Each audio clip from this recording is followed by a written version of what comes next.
Welcome to Kump. A lot of people have egg on their face today. A lot of people who questioned Donald Trump on his Epstein business. They did not. He's been vindicated. Look, I'm a results-oriented individual. I look at the results of a man who is president and what he accomplishes, and these people want to just bring a man down. But we're looking now at, Trump is, he says, I don't know, if Coca-Cola agrees, but Trump says he's convinced the Coca-Cola company, one of the oldest companies in the history of the world, as far as I'm concerned, that to go back to using cane sugar. So what's a few broken eggs? What's a few broken dreams, a few broken childhoods in the face of Coca-Cola?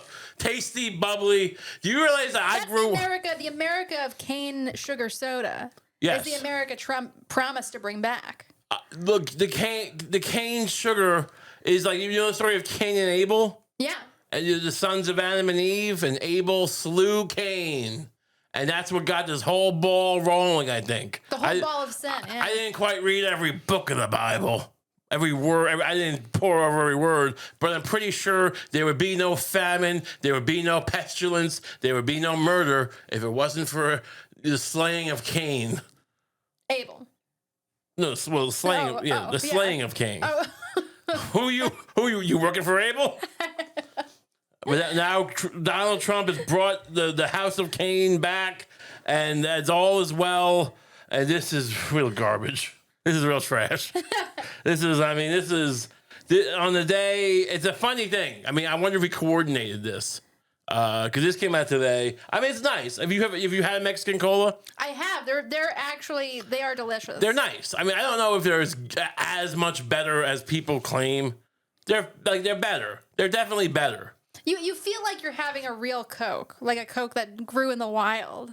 Like you're picking a Coke off of a little Coca-Cola plant. That's true. I do. There's nothing better. Yourself. Look, who you talking to? I'm an Eagle Scout. I'm a Boy Scout, and there's nothing better than being in a Boy Scout camp and just and hiking through the woods. Just enjoy. Oh, look, a woodpecker. Oh, look, a finch. look at that. Is that wheat growing in the wild? Let me make some bread. I'm gonna gather something, make some bread. Oh, is that a Coca-Cola plant?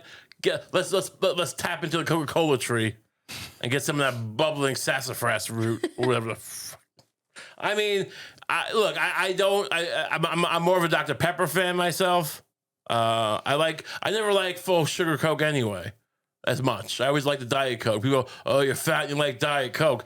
It ain't about that. I just like to drink. I like my bubbly drinks to be smooth and light. Mm-hmm. And the fact that it's got some less calories, it soothes the conscience a bit from time to time. But it's really more about, I just like a light, bubbly drink to hit the back of my throat, and it's and with sugary drinks, it's just if you look, I don't know if it gives you cancer or not. People say yes. People say there's a million rat babies in my belly. I don't know. I'm not a doctor, but I just know I feel sluggish and heavier and just bogged down when I drink a lot of Coca-Cola. It seems that Diet Coke kind of tastes more carbonated too. Yeah, and maybe. You like that you like carbonation more than anyone I've ever met. It's the whole ball game. I have a good friend who just want to train your throat with carbonation all day. I know you're trying to imply something here. I know you're trying to say something about, how, you go hang out at the bus station at night and drink carbonated drinks with the boys at the bus station. No, I'm a married man and I'm not into that. But I do like fizzy drinks. All right, don't get it twisted. This is an interesting piece of propaganda, though. It's not even propaganda. It is propaganda. Look, if it happens, it's a big win, and people are saying that online. There's a lot of influencers saying this is a big win for America, and I don't know. Is it a fair trade? Some of these, I'm more the grifter class. I don't want to get into. I'm sick of politics. I want to talk about fun things. I want to talk about how to pick up women. I want to teach men how to get laid, to seduce. I want to talk about. You should teach these boys. I will. Maybe I will. I want to talk about cooking techniques, how to make what to do with your excess.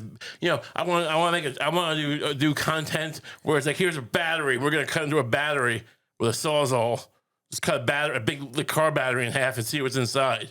Why can't it be that kind of channel? Why did we do what we've done? Why didn't we start out as a kind of channel like, today we're gonna cut open a car battery, and it's just fun. And no one's and no one cares about our opinions. No one accuses me of being part of one army or the other. I don't have to take a choose my stakes in a slop. I just get to cut a car battery in half and go, look at that. Look at that. Look at that. Lead acid. That's lead acid. That'll hurt you. Don't drink that, baby.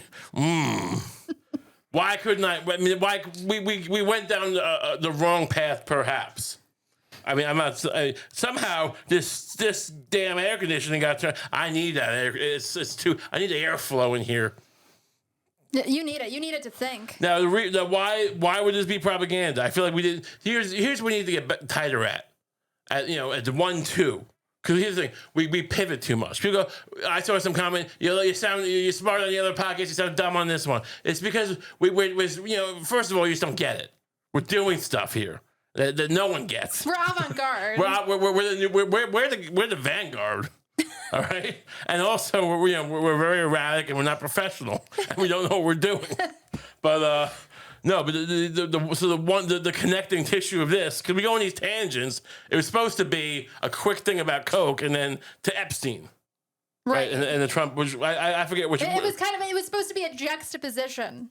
Right, but creative juxtaposition. But I go on these rants about being in the woods and cutting up a battery, and it just doesn't make any sense. If it's supposed to cut to this, very much quicker. It should have been. Wow, it's taking so long that I might as well plug hey, why don't you subscribe to the show while you're here? This is supposed to be the thing. This is supposed to not be before the big, you know what I mean? There's a pacing thing involved here. Welcome to the Kump Show. Please subscribe. Subscribing doesn't cost you anything, and hit the notification bell because they don't tell you. If you subscribe, they don't necessarily tell you, "Hey, Kump's out." You gotta tell them subscribe, and just come back every Thursday. It's Thursdays around 7. Sometimes it gets delayed, but just subscribe. Also, we have Patreon, patreon.com/RayKump. Get an extra episode every week for $5 a month. It's a really good deal. If you like the show, and you want more content, that's how you get it. I think it's a fair trade. We're not here begging. We're not begging you. I'm begging you to subscribe because it doesn't cost you anything. I'm begging you to just do the right thing. It's nothing to you. I feel like there's a good chance that most people who are listening subscribe. Yeah. So I don't know. I might be talking to 10 people. Why don't you subscribe? It's just not. I mean, it's not like we have like 1 million listeners and 10 and no one's subscribing. So I don't know. I mean, whatever. They say it's important. I try. I'm doing this so that when I finally take that final step at the end, you go. You can't say I didn't try. You can't say I was stubborn and didn't listen. Wait, what do you mean final step? Whatever it is. There's a lot of options at the end of a thing. I'm just saying. Do you have an end game plan for this? Do I seem like I have an end game plan? I don't have a current game plan. Well, if you're doing some kind of suicide pact thing. Don't say that. That's one of the things we have to try. Okay. You just love to say the things you're not supposed to say. The algorithm hunts us. We're being hunted by the algorithm. It's probably fine. I'll just mute it, and people accuse me of censoring. Oh, he's a guy who censors. We don't like him. They'll talk about us on Reddit until he censors now. He cuts these words out.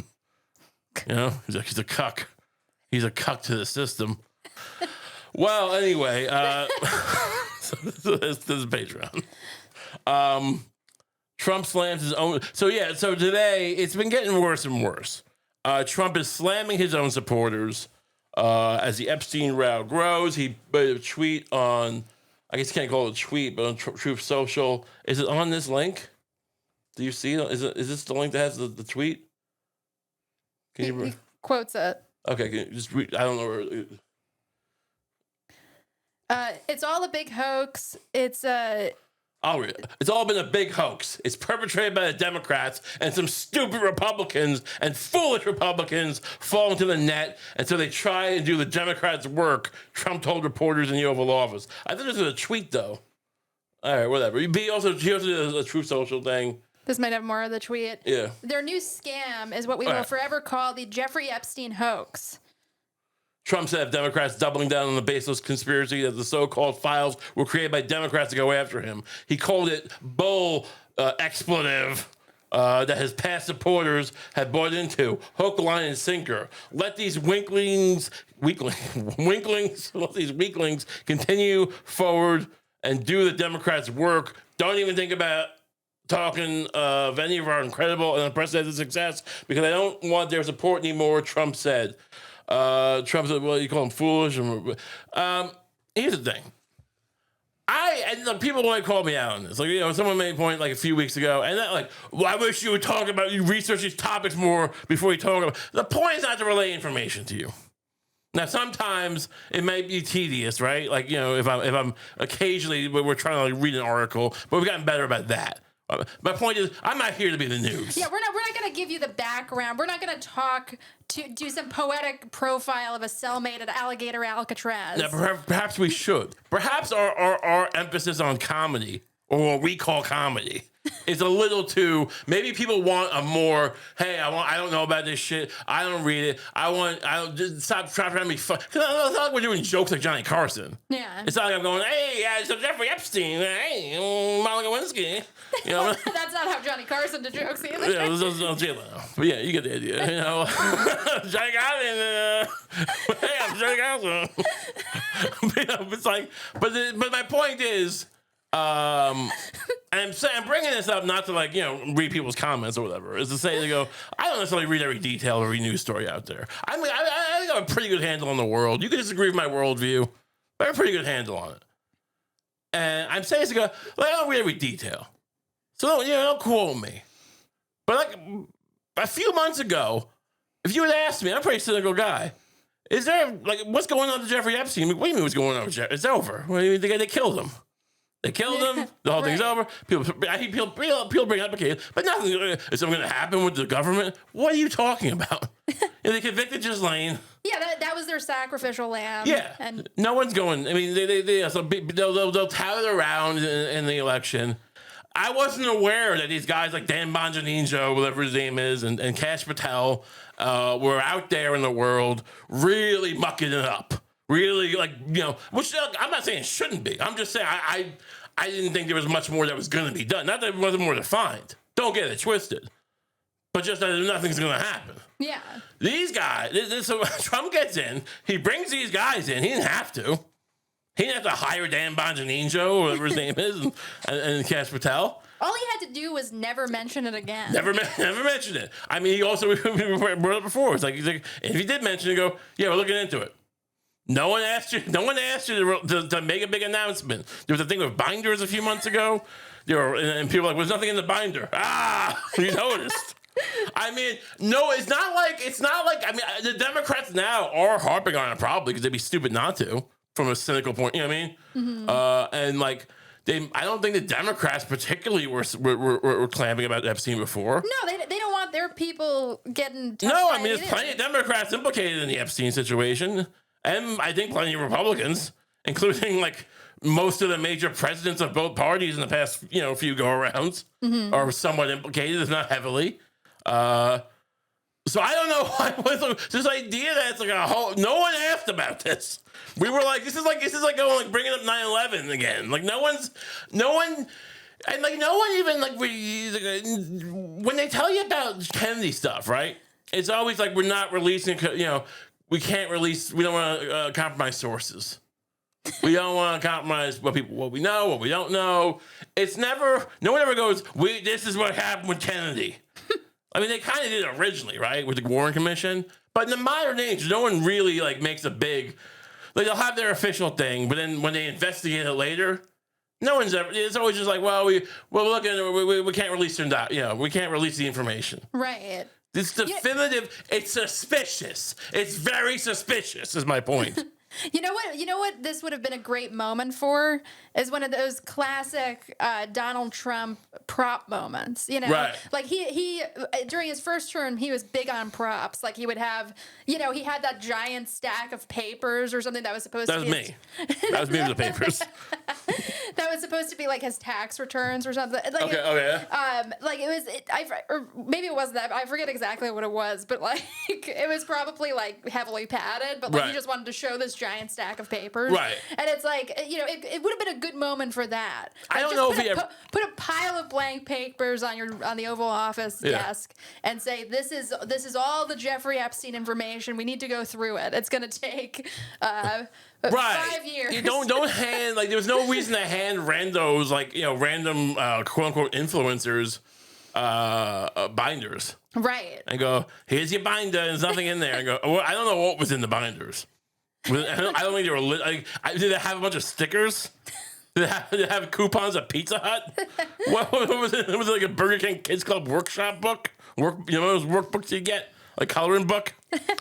I don't know what they gave him, but I mean, I'm just saying, it's like you calling it a hoax. You're so mad. It just seems like maybe things.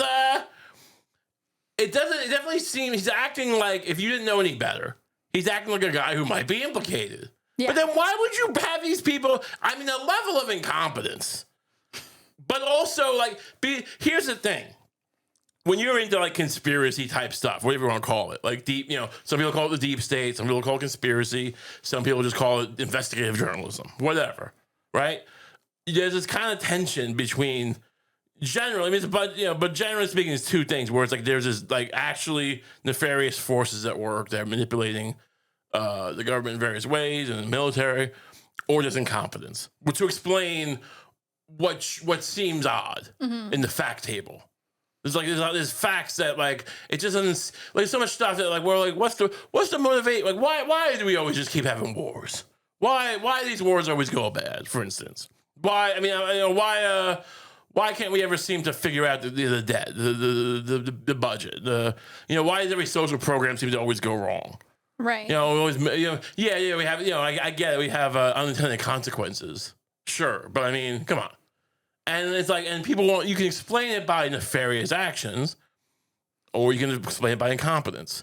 But now it seems like we have equally both, right? Like there's nothing. Like, I don't think this is just incompetent handling. It can't be that. It's incompetence to cover up nefarious actions. Yeah, it's like it's a guy who's just wouldn't show. Like who hires like these loudmouths to talk about something. It's like if you were in the Mafia and you hired Bobby Kennedy, Right. and you go, wait. I mean, they kind of did. They kind of did like get Jack Kennedy. It is kind of what the Mafia did. The Mafia did get Jack Kennedy elected in Chicago, at least. At the very least, Sam Giancana in Chicago. Hope I don't get whacked for saying this, but Sam Giancana and the Chicago outfit, I guess they call it. Not the it's not the mob technically. It's a Chicago outfit. Maybe they did a bunch of tactics, but one of the more famous ones where they got a bunch of dead people to vote for Kennedy. A bunch of they. I don't know how it works exactly. You register a bunch of dead guys. Are they already registered? Where do you get that list from? They're the Mafia. They know what they're doing. But for various methods, they got him elected. And his brother, I guess that's the thing. No one knew that Bobby Kennedy, the father of the Malha Kennedy, was going to be such an anti-mob rat. Right. But he was. But in this case, like there was no turnaround. Do you see the connection? You're looking at me like I'm crazy. No, I see what you're going for. Yeah. It makes sense. It's the same thing. It's not the same thing. But the point is, it's kind of like, you hired Dan Bongino and Cash Patel, and Pam Bondi. Yeah. And I mean, did they just do this on their own, or did you go, hey, I want you to get to the bottom of the Epstein thing? Yeah, like did he really? Despite, because I have to assume now that he's like somehow implicated. Look, if he's not, then why is he? I mean, look, here's the thing. Here's the other thing. Or I mean, we're forgetting the big elephant in the room here. Yeah. What? I mean, well, I'm just saying, maybe he's not directly implicated. I know there's hints, there's wisps. He has there's pictures with them. I wouldn't be surprised at all if he is. But maybe some people who don't want the list released. Well, there's a larger force at play, and a force that Trump seems to be really catering to in this administration. A force that's really just been very active in the past few months. And that force, kind of like the Star Wars force. Yeah. It doesn't, it can make him do things. Right. That he maybe doesn't even want to do. That they can make it seem like he's implicated in something else. Much like the Star Wars force, it slaughters the younglings. Right? There's that thing in the prequel movie where he slaughters the youngling. That was like, it's like that. Yeah, of course we're talking about. Look, I'm saying, look, I'm not the only guy. Tucker Carlson brought this up this week. So he's much more high profile. So I can, who's gonna whack me? Imagine if they whacked me over this. That would be funny because it's like, well, Tucker's too big. This sends a message. Right. Like, I don't know if no one reports it. Except for my troop newsletter from my old troop. They try to get the influencers when they're cubs. Yeah. That's when they go. Yeah. Apparently I shot myself 3 times. In the back of the head. But yeah, like you always have to consider that possibility of like another powerful person or group or whatever. Like, Did I say it, by the way? What? Israel. I don't want people to accuse me of not saying it. But I'm saying, there's a connection to Jeffrey Epstein. Right. It seems like everyone. I mean, I didn't make that up. If someone made that up, it wasn't me. But there's 100,000 people besides me. I kind of think Occam's razor is he's on the client list. It definitely seems like he's adjacent to it at least. By the way, like, and I don't even mean this for just Trump. Like, I'm open to the possibility that some people could have gone to Epstein's island, right, and not had sexual relations with children or whatever. Sure. But look. They might, like, hey, you want to go over here? It doesn't really matter. Like, it doesn't really Well, it could matter. I mean, the whole thing, like, look, it could matter. It depends what year we're talking about. Right. But, like... You probably saw the child sex slaves, even if you weren't, like... Well, you got a vibe. Even if you didn't, like, even if you declined. You went and you got a weird vibe. Oh, I thought we were going to play poker. I thought you were, like, it might have, remember, like, in, like, 2005 or something? It was, like, the big poker craze. The Epstein, and like, if you went to what was it, Little St. James Island, you were a freshman congressman, someone invited you, and you just assume, hey, we're like Chris Moneymakers on ESPN, the World Series of Poker, and you're like, oh, we're gonna play some Hold'em, yeah, smoke a few Cuban cigars, maybe, like, ooh, naughty. Oh, I'm not that good, but I love playing. Oh, I love. Hey, I'm only gonna bring a few $100, so that way I can only lose that much, and then you get there, and like. It's Eyes Wide Shut, and you're like, but it's like the Disney Channel version of Eyes Wide. It's like, what the hell is this?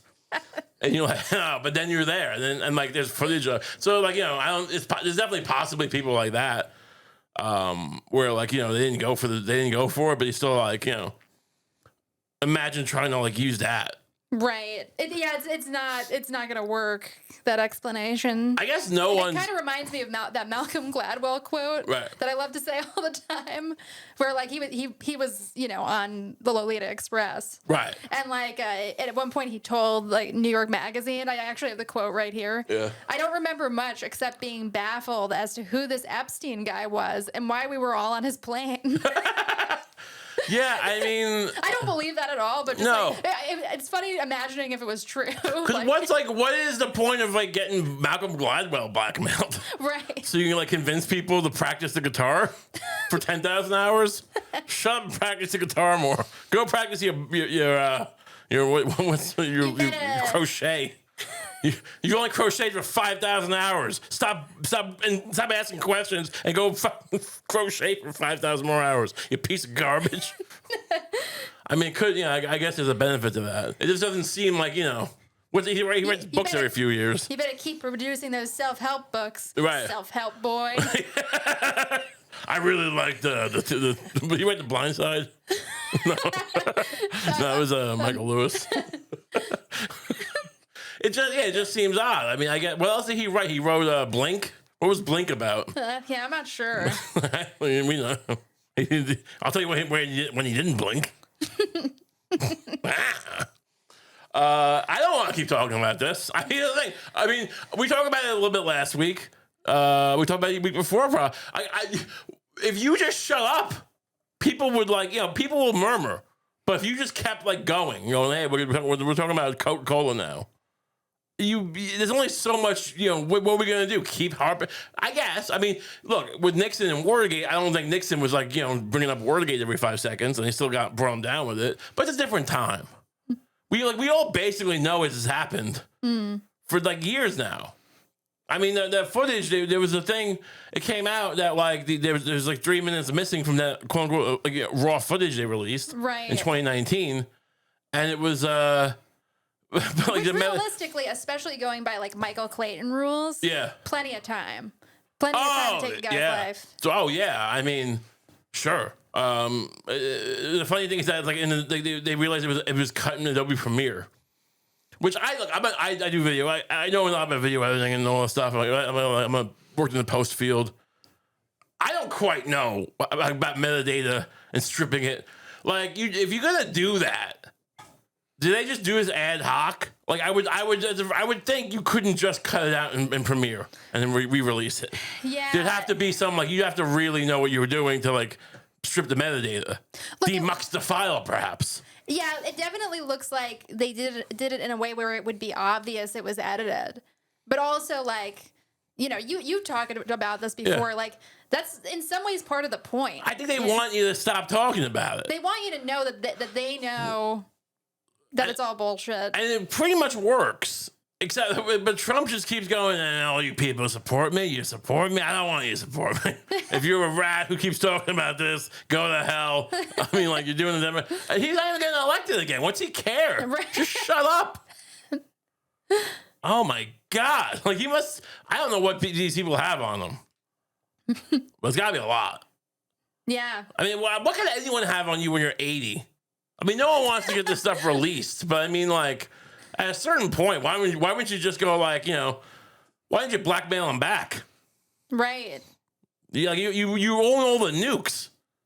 Drop a few of them if you want. I'm not saying I don't know who. I'm just saying in general, is just Lane Maxwell, the deep state. If you're gonna be that crazy, yeah. People go, in 10 years, people go, or 5 years, people come out, Ray Kump advocated that Trump dropped nukes randomly around the world. All right.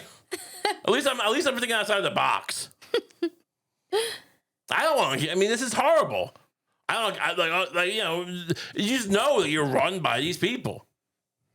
Your country's controlled by them, and it's just who is it? We don't know. Who could guess? Who could guess? I mean, where did this list idea even? I don't remember where did the whole history of this list come from? The client list. Didn't it originally come from the Trump administration? Well, I mean, that there even was a client list? I feel when they talk about client lists, I'm like, do you mean the flight logs? Because they used to always talk about the flight logs. Yeah, I think you're right. There's this idea that the list exists. What do you mean? A table of contents? I don't know what that means. Did you make the list based on the data? I guess it might be a manifest or a... Doesn't make sense that there'd be a client list. Right. You know what I mean? It'd be more, I don't know. Look, if it's kind of like a party island, there might be kind of... Like Jimmy Buffett? If they're going for a Margaritaville type deal, sure. Then they might keep track of who they want to invite, who they have invited. Yeah. Look, I feel like an intelligence agency, if it was that. That's I know in Mission Impossible 1 with the Brian De Palma one, they steal the knock list, right? We have all the agents on it. But I feel like you wouldn't just these things are compartmentalized, to use a is that one of those advanced words? What do they call those words? $10 words or whatever.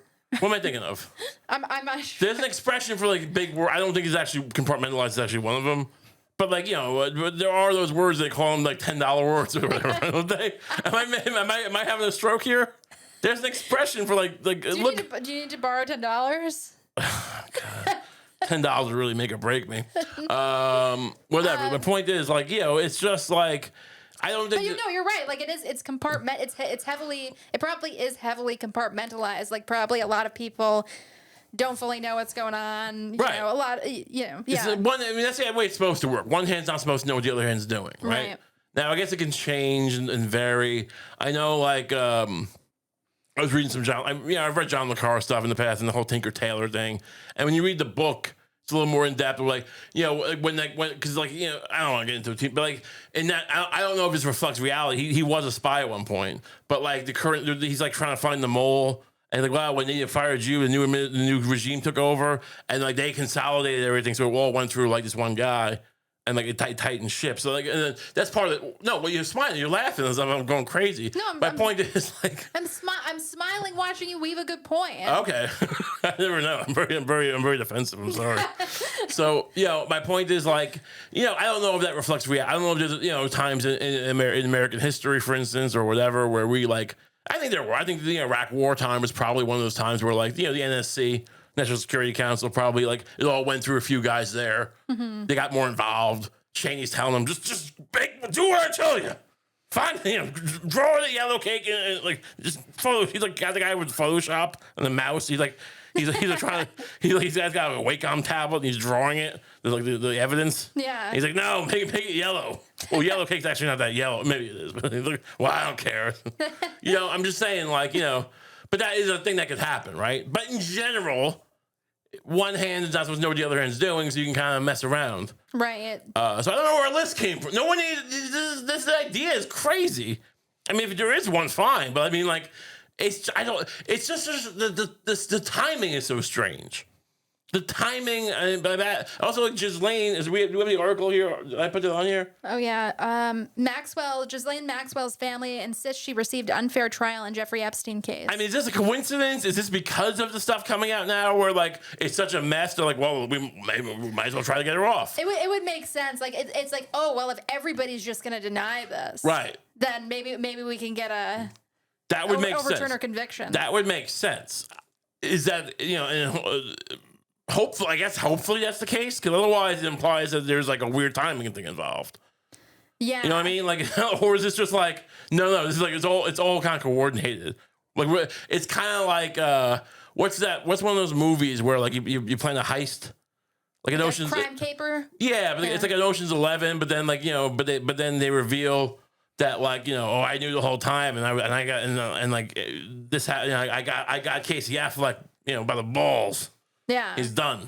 We whacked him. It's like the beginning of Mission Impossible 1, actually. Yeah. I don't have to quote it twice, but that happens. They get this whole little mission, and everyone's getting whacked by John Voight. Spoiler alert. It's kind of like that.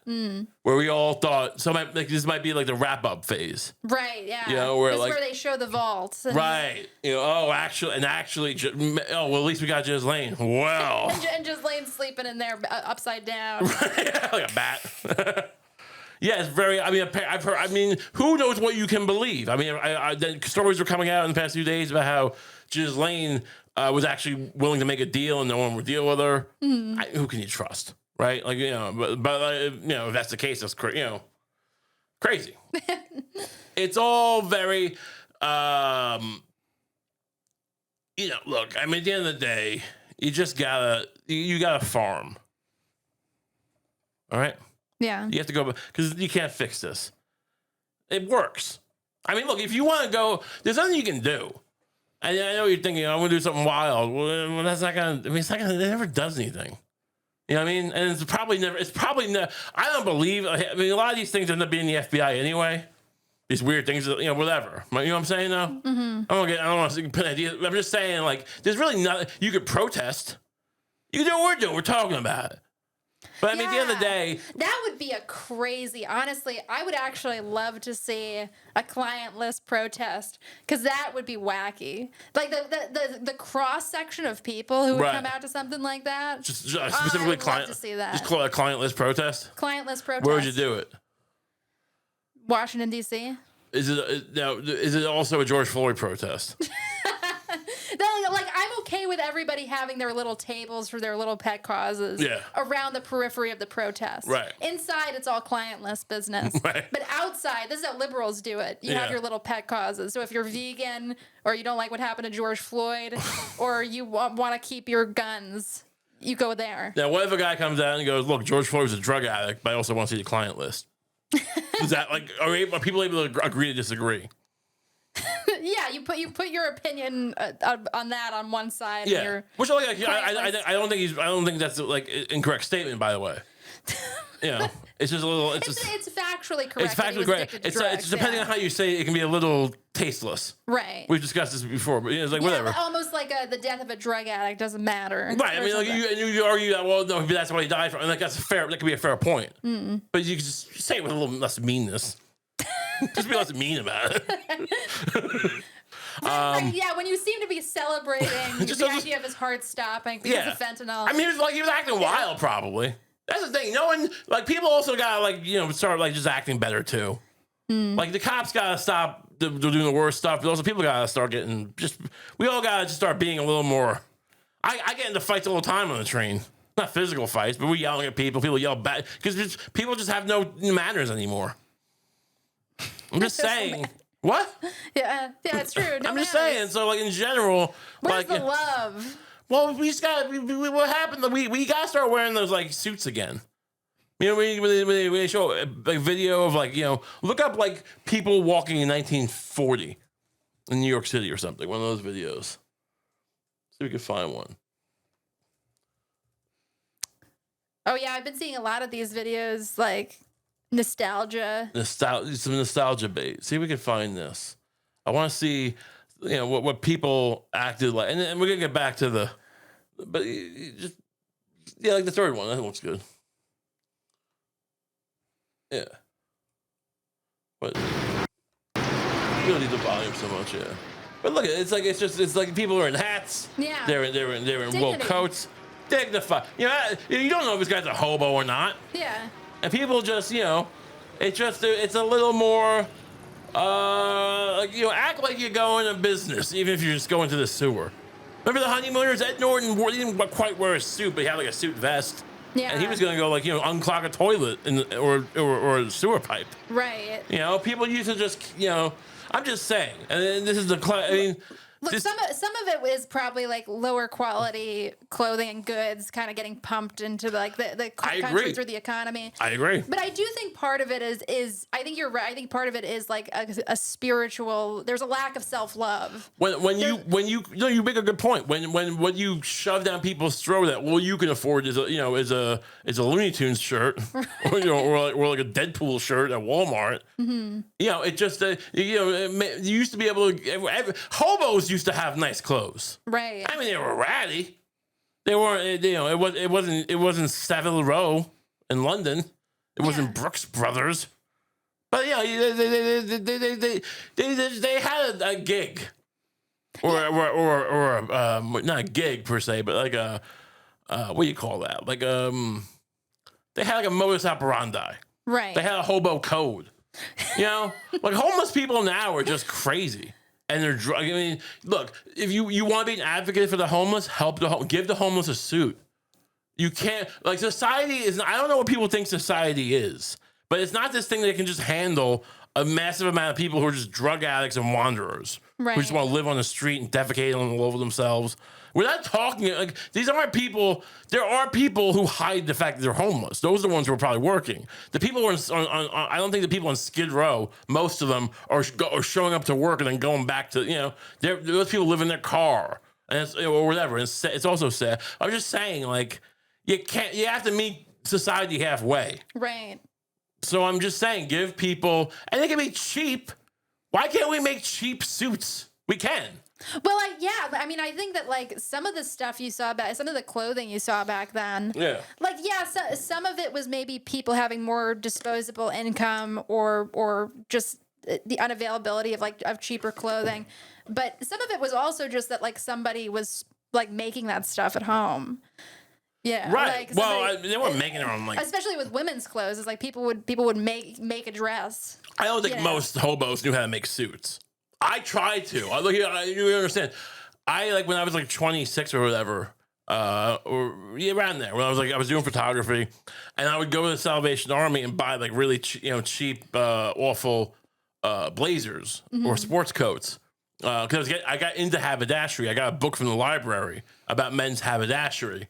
and tailoring. And I learned a lot of these like things about which fork to use and which and like how to what should your pocket square match your tie, and then like how many inches should be shown in your on the shirt if you're wearing like a French cuff shirt under a suit, all that stuff. Now, I couldn't afford any of it at the time, still can't, and and like but I did at one point actually try to learn to make it myself, and that lasted not very long at all because I couldn't even get a sewing machine to work. If you ever try to get a sewing machine, it's very hard. No, I was actually thinking of maybe looking into like a sewing machine. Have you ever tried it before? No, I've never tried to sew.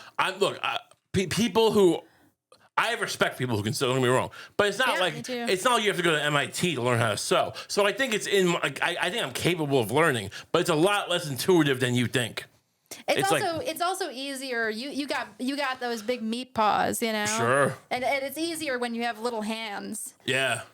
To get you like child labor. Yeah, right. Yeah, it's nice. You're lucky. So like I'm just saying, like, let's get the homeless. Now, why did we get this got detoured because of the George Floyd comment. Right. But the point was have a big debate or have protest. Mm-hmm. Should we do it in DC? Should it be in DC? Everybody together. Yeah. Let's get QAnon and the Jonas Brothers and the Jonas Brothers. Yeah. All in the same little square of grass. I think no one can really. I mean, Trump is really the boldest man in history, perhaps. Because I was about to say, no one can really openly say like, no one who cares. No one can really claim like, oh, Epstein, who gives a but he is literally doing that. He's one of those tweets he said like, it's boring.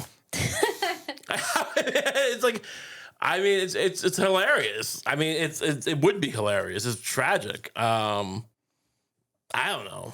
This country really just doesn't want to do anything good, right? For like the people, it's just a bunch of rich guys.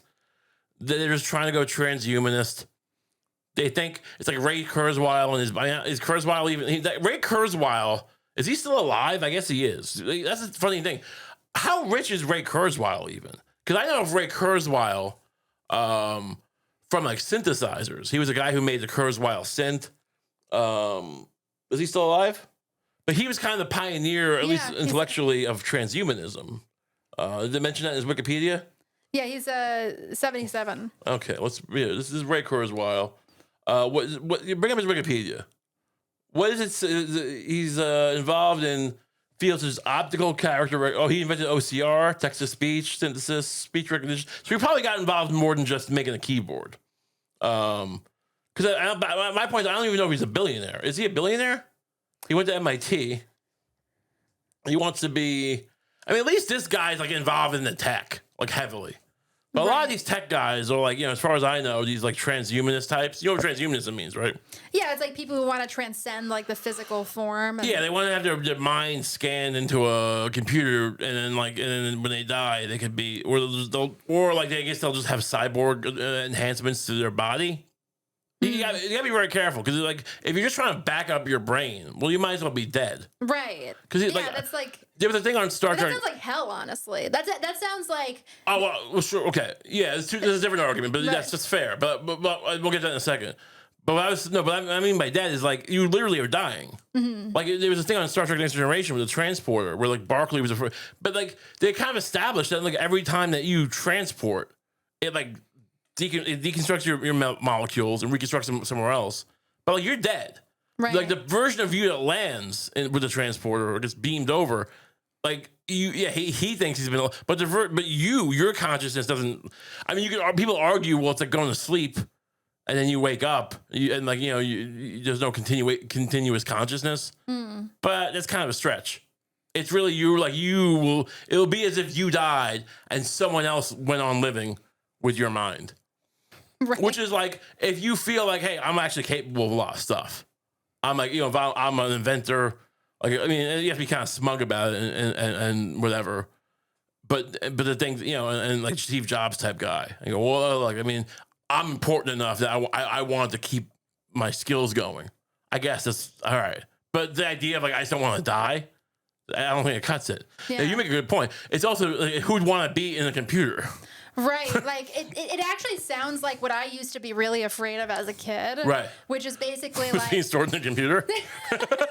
being Every time your brother wants to play a video game, like don't capture me. You're just like a person afraid of just like tribal people who are afraid of cameras. You've captured my soul. When I was a kid, like obviously, like for a while I believed in heaven or whatever, and then maybe not so much. But like, but I would consider like different possibilities for what happens to somebody when you die. Yeah. And like, and heaven seemed obviously fine, right? But I wasn't so much like scared by the idea. Heaven seems fine. Yeah. Oh, eternal bliss. It's not the worst thing. What else you got? But like hell didn't so much scare me as the possibility that you would like somehow retain consciousness, right? But just like be in the ground, right? Like that idea was terrifying. That's that's like that's really creepy. That's interesting. I think it has occurred to me from time to time. Yeah. But it's kind of not that. But that kind of haunted you as a kid a little bit. Yeah. Interesting, because honestly, that's the least thing people don't talk about. That it's usually more like the idea that just ends and there's nothing scares people. Right. But yeah, the idea. Yeah, that didn't bother me so much. But the in between idea that like you would actually be aware, but that like. It's just there's nothing. You're like Johnny got his gun. Right, exactly. Johnny got his gun. Afterlife. Yeah, honestly, Johnny got his gun. Maybe he shouldn't have complained so much. I guess he still hurts. He still got to take a leak. But you just piss yourself, right? You take a dump in your pants, and someone else deals with it. That's probably the biggest luxury of being a Johnny who got his gun. Yeah, because like it's like you don't have to clean yourself. Yeah. Do you bring up a picture of that, like just so people can remember? I think most people know what Johnny Guy's gun is, but it's the guy who got World War I, got his face and legs, and arms and mouth blown off. Dalton Trumbo wrote it. It's always just the cover. They always just show the cover of the book. Just show the. Yeah. Is that him? This is kind of part of him. Let's see. Whatever. You get the idea. He's just a guy with a box head. It's just a small picture. There we go. Yeah, he's just a box. He's got no arms, no legs. So what's the difference? I mean, yeah, your asshole itches a little bit. What are you gonna do? Someone else deals with it. Like that's what you're describing, kind of. Which I don't know. Is that better than not existing at all? Because at least you could look back on your life. If you're a Ray Kurzweil type, or you're a guy, you're a Jeff Bezos, you go, I accomplished so much, and I just want, and at least you can reflect on all the women you've bed. And all the inventions you've made, and the shoes you've sold on Amazon.com, and your yacht, right? I don't know, is that better or worse? I mean, like to be able to just think forever. I feel like I've always thought I could think.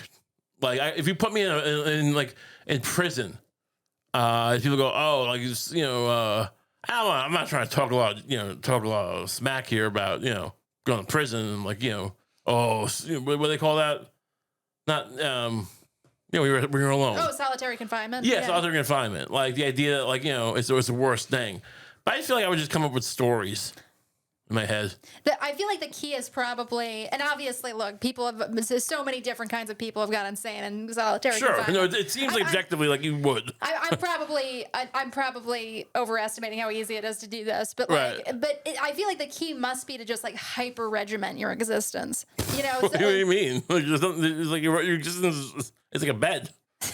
Yeah, but like, just figure out what feels like 30 minutes to you, no matter what it is. It must get so tedious, though. And then do you work out for 30 minutes, you meditate for 30 minutes, This is awful already. You write something in your head for 30 minutes. Oh no, this is the worst thing I've ever heard in my life. You take a nap for however long. You do like napping. I'm not a big napper. You enjoy napping more than I do. I do like to nap, yeah. Yeah. I mean, if you're a big napper, prison must be nice. Or solitary, at least. Yeah. Yeah, I don't know. I mean, I feel like I would try to come up with a cool a telenovela idea and really flesh it out. And by the time I got it out, I would have like a whole 10-year, screenplay in my head. Whatever. I'm saying you have to take the lemons that life gives you and turn them into lemonade. And if you're, so look up Ray Kurzweil's net worth is my point.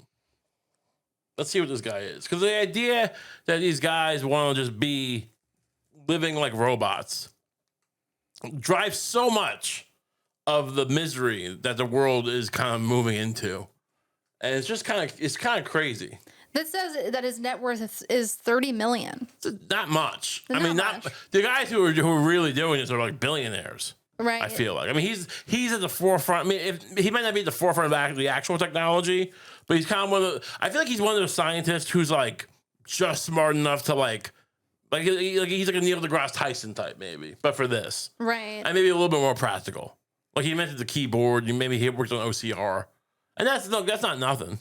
OCR is a thing where optical character recognition, where it can scan a book and know what and that's you can take a ChatGPT. Wait, it can scan a book and do what? Know what it says. Oh, like you can take a picture of a page of a book in ChatGPT, for instance, and it'll read it. Oh, okay, so that's what it's using. Well, I mean, it's probably the OCR has been around for a long time now, so I can't speak to if it's but yeah, that's the idea of it.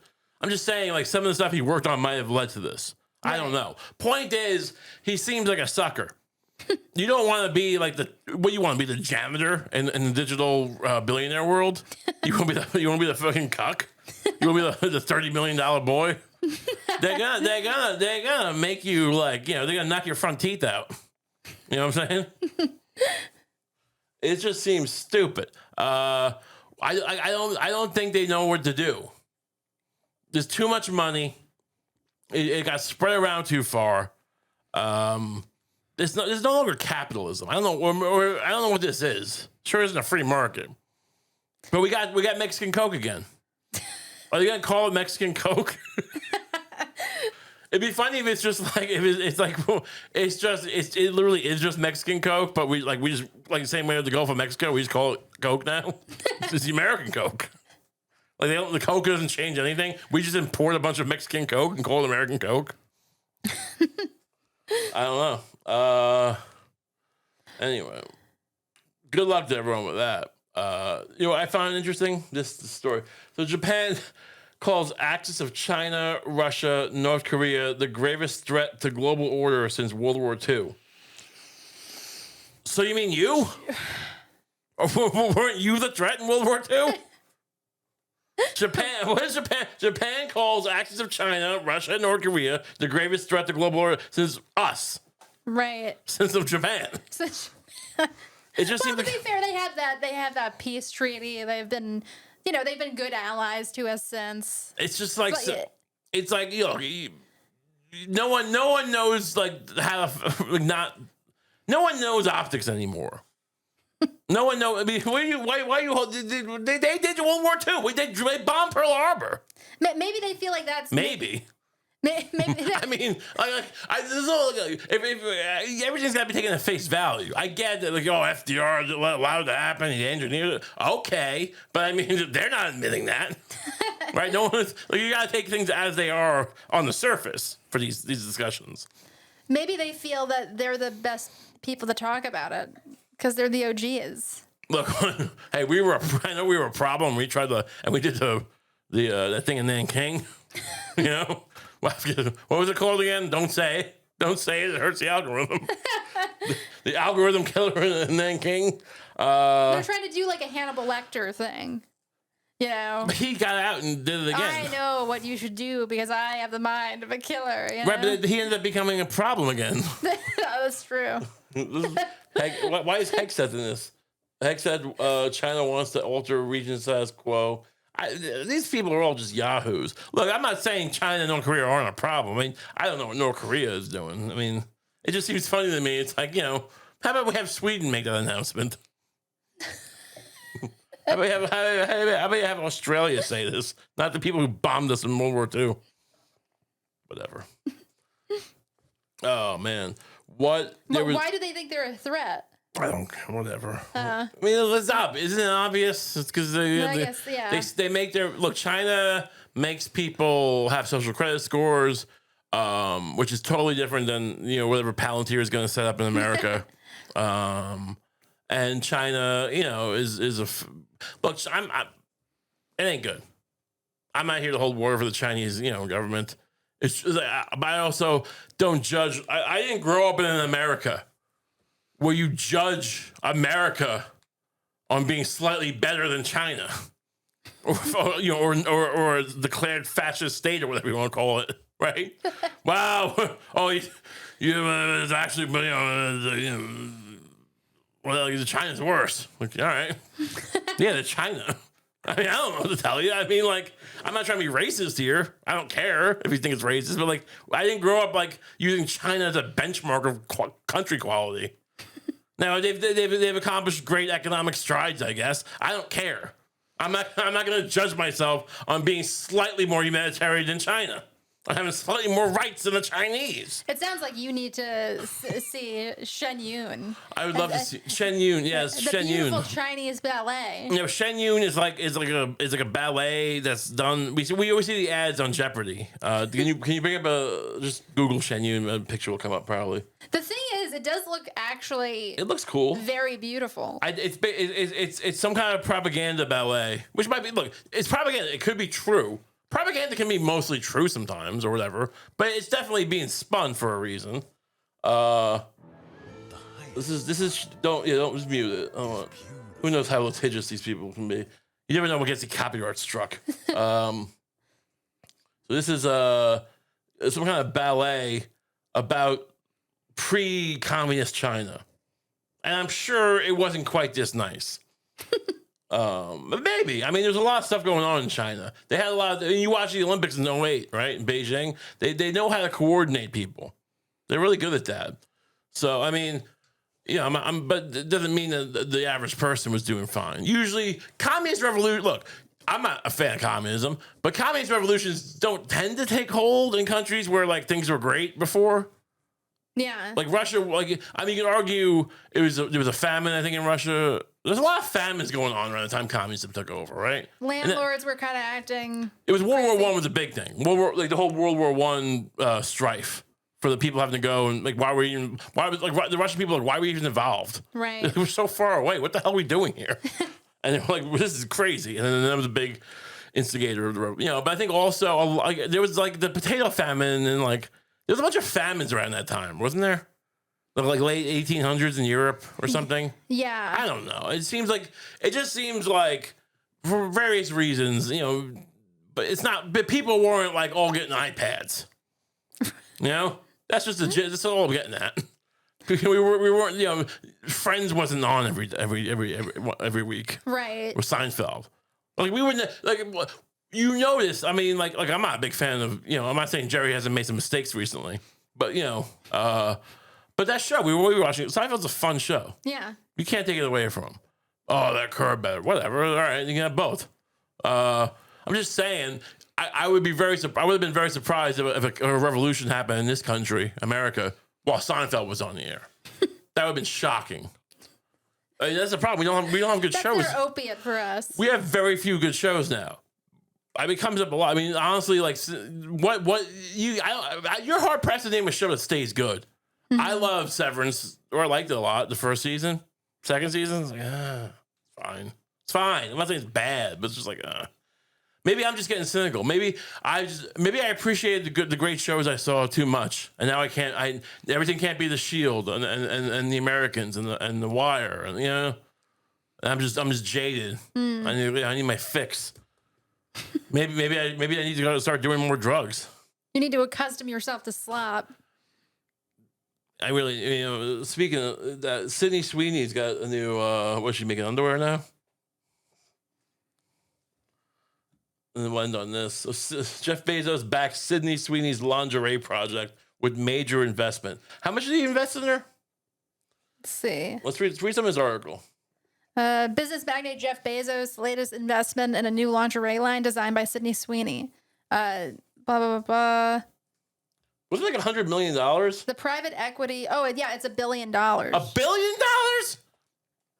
This is crazy. Well, this is her. Yeah. I mean, look, people debate. She's obviously an attractive woman. Yeah, of course. People debate whether she's like, you know, top, like compared to like the hot it girls of the past, whether she's like belongs on the top. I know it might be a fair debate. I'm not sure. I mean, it seems like it should be subjective, but she has a certain kind of. I mean, you're a woman. How would you phrase it? What is it about her that makes her debatable? I'm not sure. Like, is it just that her face looks kind of dumb? Yeah, it's just kind of she has like I don't want to say a bad girl, but also I don't want to say trashy. But that's the only word.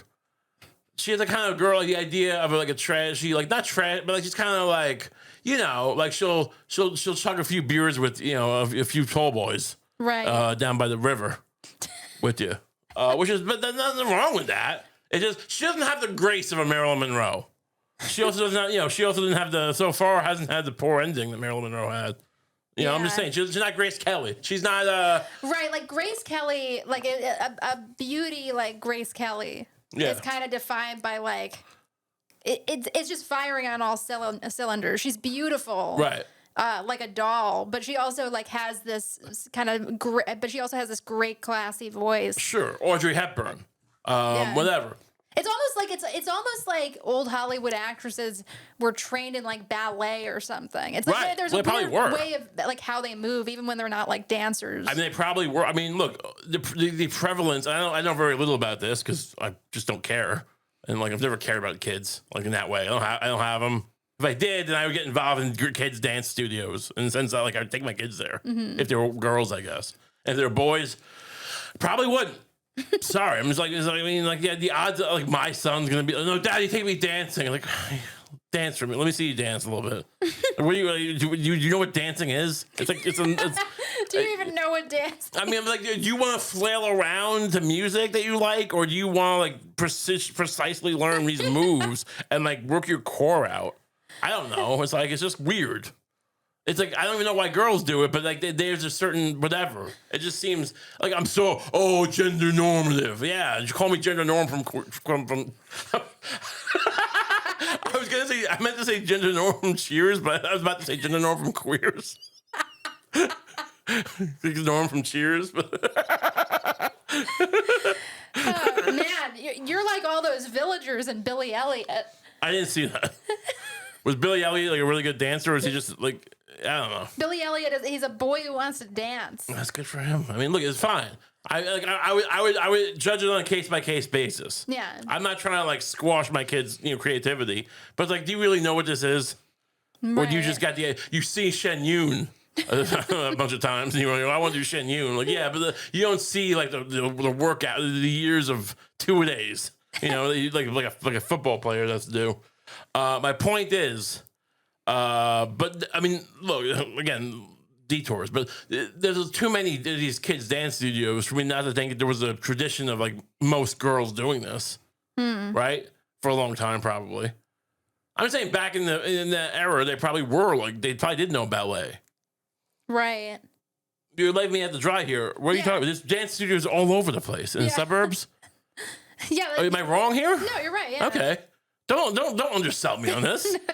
I'm right here. This is the thing. This is an actual point. That's true. Yeah, there are. I'm just saying, like, maybe if we want, it's not Sydney Sweeney's fault that her parents didn't make her do ballet. And maybe, look, I don't think ballet is very encouraging of girls who are well endowed in the chest. That's true. Big tits. It's true. It's like, I think they tell you like, well, you can't, because they don't know what to do with it. They don't know how to like keep it down. So how much can you when you do what's the thing when you spin around the air, the pirouette?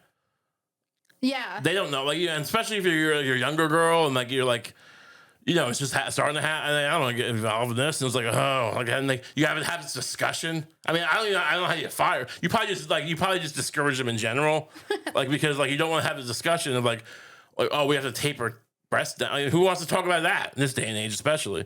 Right. I mean, back then they wouldn't. It'd be weirder. You know what I'm saying? Yeah. So they probably just didn't allow her to do the graceful things. And now she gets $1 billion from Jeff Bezos. The story really intrigued me. I don't want to get into a discussion about Sydney Sweeney's grace as much. It's just, why do you need $1 billion to make lingerie? Yeah. Like, no, isn't the goal to make $1 billion? Why do you just need $1 billion startup? Like, you're making a bunch of lacy things, right? These things aren't expensive, are they? Right. What, are you building a wind tunnel?